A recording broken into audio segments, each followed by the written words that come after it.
Good morning. I am live at the Sea of Galilee. Some might call it the local pond, but for today's story, this is the Sea of Galilee. Now, if you remember last week, we met a guy called Andrew. This week, we're going to meet his brother Simon, and Jesus met him at the sea. He'd been out all night, he'd been fishing, he'd caught nothing. It was a bad night for fishermen. And then Jesus turned up, stood in his boat, did some teaching, and then said, "Simon, go and fish again."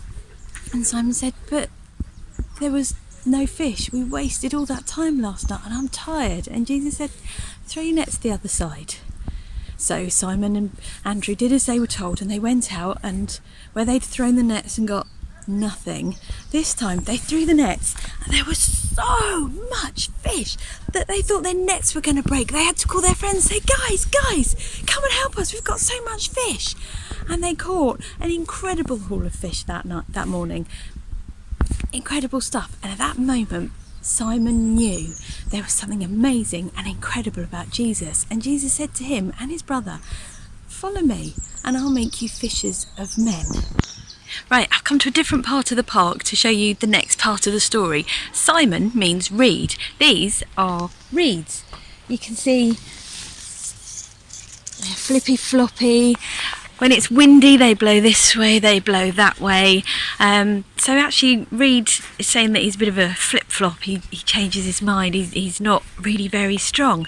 But Jesus said, "I'm not going to call you Simon anymore." He said, "From now on, I'm going to call you Peter." Peter means rock. And he said, "And on this rock, I will build my church." And then throughout the rest of the four Gospels, Matthew, Mark, Luke and John, all very good books, definitely read them, we hear stories of what Peter did, all the things that he did with Jesus when he travelled around with them.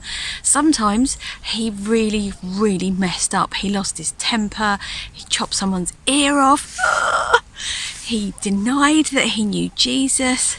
But then later on we see that he really did help set up the church that we still celebrate and worship in today. Jesus changed his name and he changed his life. And he can do the same for you. Your names are great and your parents picked them for a reason. But he can change your life. He can turn things around. And whatever you were, he can make you something even better. And you can go on and do amazing things with him too.